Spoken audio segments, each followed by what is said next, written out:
réellement venu, ils ont vécu dans leur imagination et ne l'ont pas cherché humblement, mais lui ont résisté et l'ont condamné, ce qui a finalement conduit à une tragédie. Leur échec est aussi un avertissement pour nous, nous rappelant que nous ne devons pas utiliser nos conceptions pour mesurer et juger l'apparition et l'œuvre de Dieu, mais que nous devons plutôt être des personnes raisonnables qui cherchent humblement, afin que nous puissions avoir l'opportunité de voir l'apparition de Dieu et de festoyer avec l'agneau. Cliquez sur la photo de mon profil, et dans ma bio, vous trouverez un groupe d'études bibliques gratuites, où nous étudions la parole du Seigneur tous les soirs pour nous préparer à l'accueil du retour du Seigneur. En ce qui concerne la venue du Seigneur, nous devons faire preuve de discernement et de point de vue. Le Seigneur Jésus nous a rappelé un jour, « Gardez-vous avec soin du levain des pharisiens et du levain d'Hérode » Marc 8h15. D'où il ressort que nous devons avoir le discernement, voir clairement les ruses de Satan et éviter d'être trompés. Lorsque nous entendons prêcher la nouvelle de la venue du Seigneur et que nous voulons chercher à l'examiner, nous entendons souvent les pasteurs et les anciens dire « Vous avez une petite stature sans de discernement ». Si quelqu'un vous prêche que le Seigneur est revenu, vous ne devez pas écouter, voir et examiner pour ne pas être trompé. Mais est-ce bien le cas? Dans Romains 10h17, il est dit « Ainsi la foi vient de ce qu'on entend ». Notre foi au Seigneur Jésus vient de ce que nous entendons, sinon, nous n'aurions pas pu croire en Dieu. Si nous n'écoutons pas ou n'examinons pas de peur d'être dupés, comment pourrions-nous accueillir le retour du Seigneur Jésus et festoyer avec l'agneau? Nous devons faire preuve de discernement à l'égard de ces voix qui ne nous permettent pas d'écouter. Nous ne devons pas être comme les Juifs qui ont suivi aveuglément des pharisiens et des sacrificateurs principaux qui ont tout fait pour maintenir le moyen de leur subsistance et leur statut et contrôler les gens, de sorte qu'ils ont finalement perdu le salut du Seigneur Jésus à cause des rumeurs des pharisiens. Nous devons y tirer des leçons et être celui qui a sa propre point de vue sur l'accueil du retour du Seigneur, pour ne pas suivre les traces de ceux qui ont échoué. 3. Être des vierges sages et prêter attention à écouter la voix de Dieu. Il est prophétisé dans le livre de l'Apocalypse, que celui qui a des oreilles entende ce que l'Esprit dit aux églises. L'Apocalypse 3h22. Voici, je me tiens à la porte, et je frappe. Si quelqu'un entend ma voix et ouvre la porte, j'entrerai chez lui, je souperai avec lui, et lui avec moi. Apocalypse 3h20.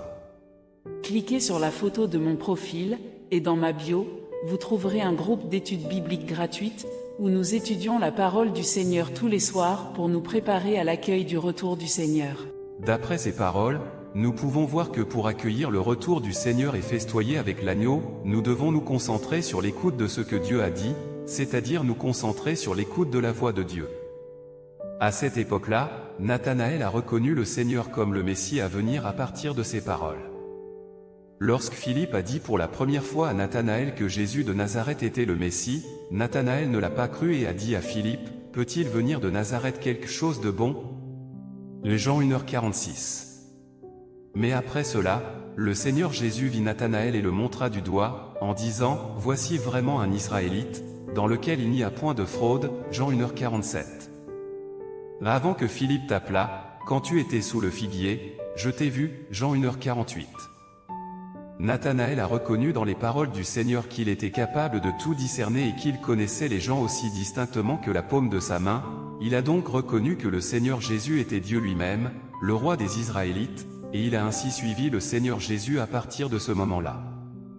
De même, lorsque le Seigneur Jésus reviendra dans les derniers jours, nous ne pourrons qu'avoir l'occasion de l'accueillir et de festoyer avec l'agneau en étant des vierges sages et en prêtant attention à écouter sa voix. Les derniers jours sont venus, et le Seigneur appelle ses brebis. Heureux ceux qui entendent la voix de Dieu et accueillent le Seigneur. Êtes-vous prêt à être une vierge bénie et sage pour accueillir le retour du Seigneur? Contactez-moi par le numéro qui s'affiche sur l'écran ou cliquez sur le lien WhatsApp sur la page d'accueil pour une étude gratuite de la parole de Dieu, et saisissez cette occasion unique d'accueillir le Seigneur. Que le Seigneur vous bénisse et à la prochaine fois. L'invitation au festin de l'agneau est envoyée. Serez-vous présent?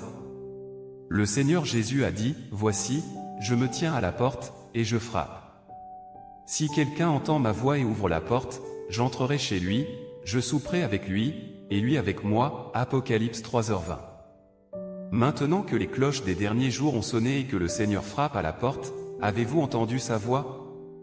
Nous désirons tous entrer dans le royaume des cieux, mais la clé est de savoir comment festoyer avec l'agneau et devenir une vierge bénie et sage. Aujourd'hui, dévoilons ensemble ce mystère. Il est écrit dans la Bible, au milieu de la nuit, on cria, voici l'époux, allez à sa rencontre. Matthieu 25, 6. Voici, je me tiens à la porte, et je frappe. Si quelqu'un entend ma voix et ouvre la porte, j'entrerai chez lui, je souperai avec lui, et lui avec moi. Apocalypse 3h20. L'ange me dit, écrit, heureux ceux qui sont appelés au festin des noces de l'agneau. Et il me dit, ces paroles sont les véritables paroles de Dieu. Apocalypse 19h9. Ces prophéties indiquent que lorsque le Seigneur Jésus reviendra dans les derniers jours, nous irons au festin des noces de l'agneau lorsque nous l'accueillerons. Nous savons tous qu'à l'avènement du Seigneur, ceux qui iront aux noces de l'agneau seront les vierges sages et bénies, ayant l'espoir d'entrer dans le royaume des cieux, tandis que les vierges folles qui ne festoient avec l'agneau sont éliminées. Il est évident que le fait de pouvoir ou non festoyer avec l'agneau joue un rôle crucial pour nous qui croyons en Dieu dans notre entrée dans le royaume des cieux. En tant que chrétiens, nous espérons tous qu'à l'avènement du Seigneur, nous pourrons nous rendre aux noces de l'agneau et être enlevés dans le royaume des cieux. Cependant, de nombreuses personnes ne comprennent pas encore comment accueillir la venue du Seigneur et festoyer avec l'agneau. Pour aborder cette question, je voudrais parler de 3 aspects de la compréhension. En ce qui concerne la venue du Seigneur, nous devons avoir une attitude de recherche avec un cœur humble, et ne pas définir l'œuvre de Dieu selon notre imagination. Cliquez sur la photo de mon profil, et dans ma bio, vous trouverez un groupe d'études bibliques gratuites, où nous étudions la parole du Seigneur tous les soirs pour nous préparer à l'accueil du retour du Seigneur. Le Seigneur Jésus nous a enseigné un jour, heureux les pauvres en esprit, car le royaume des cieux est à eux. Matthieu 5h3. Lorsque la nouvelle du retour du Seigneur est prêchée, nous devons être humbles et chercher la vérité, mettant de côté nos propres imaginations et conceptions, cherchant et enquêtant activement. Comme l'a dit le Seigneur Jésus, voici l'époux, allez à sa rencontre. Matthieu 25, 6. Pourquoi devons-nous abandonner nos propres conceptions et imaginations, et chercher humblement afin d'accueillir le retour du Seigneur et de festoyer avec l'agneau?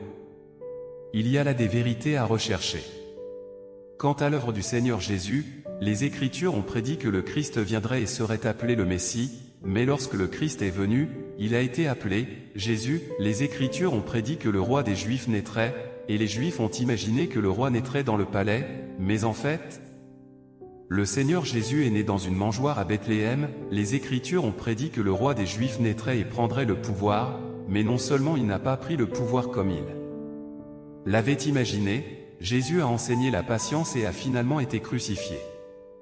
L'apparition et l'œuvre de Jésus n'étaient pas conformes aux conceptions de l'homme, et les Juifs n'ont pas eu le cœur de le chercher, mais l'ont rejeté, ne croyant pas qu'il était le Messie à venir. En fin de compte, non seulement ils ont perdu le salut du Seigneur Jésus, mais ils ont aussi violé le tempérament de Dieu en résistant au Seigneur Jésus et en le condamnant, et ils ont été punis par le Seigneur, ce qui a entraîné la chute d'Israël pendant 2000 ans. Nous voyons donc que les Juifs attendaient avec impatience la venue du Messie, mais lorsque le Messie est réellement venu, ils ont vécu dans leur imagination et ne l'ont pas cherché humblement, mais lui ont résisté et l'ont condamné, ce qui a finalement conduit à une tragédie. Leur échec est aussi un avertissement pour nous, nous rappelant que nous ne devons pas utiliser nos conceptions pour mesurer et juger l'apparition et l'œuvre de Dieu, mais que nous devons plutôt être des personnes raisonnables qui cherchent humblement, afin que nous puissions avoir l'opportunité de voir l'apparition de Dieu et de festoyer avec l'agneau.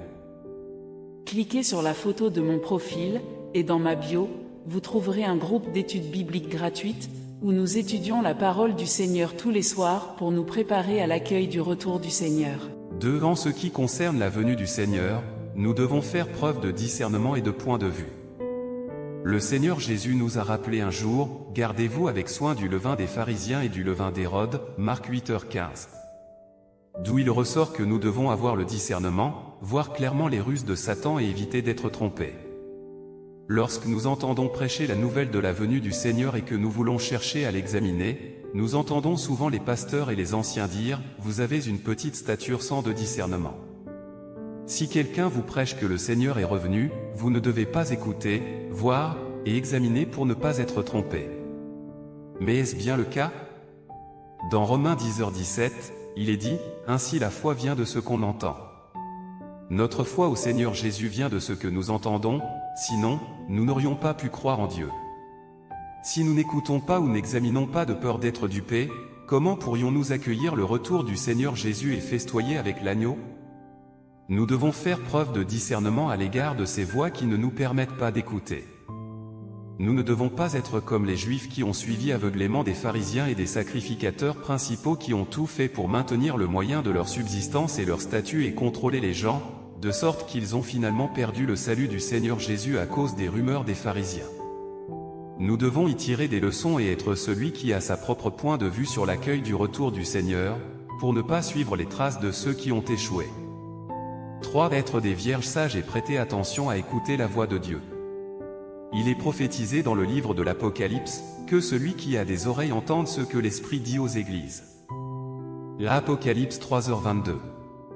Voici, je me tiens à la porte, et je frappe. Si quelqu'un entend ma voix et ouvre la porte, j'entrerai chez lui, je souperai avec lui, et lui avec moi. Apocalypse 3h20. Cliquez sur la photo de mon profil, et dans ma bio, vous trouverez un groupe d'études bibliques gratuites, où nous étudions la parole du Seigneur tous les soirs pour nous préparer à l'accueil du retour du Seigneur. D'après ces paroles, nous pouvons voir que pour accueillir le retour du Seigneur et festoyer avec l'agneau, nous devons nous concentrer sur l'écoute de ce que Dieu a dit, c'est-à-dire nous concentrer sur l'écoute de la voix de Dieu. À cette époque-là, Nathanaël a reconnu le Seigneur comme le Messie à venir à partir de ces paroles. Lorsque Philippe a dit pour la première fois à Nathanaël que Jésus de Nazareth était le Messie, Nathanaël ne l'a pas cru et a dit à Philippe, « Peut-il venir de Nazareth quelque chose de bon ?» Jean 1h46.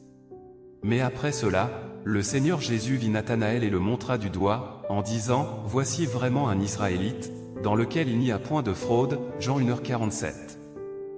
Avant que Philippe t'appelât, quand tu étais sous le figuier, je t'ai vu. Jean 1h48.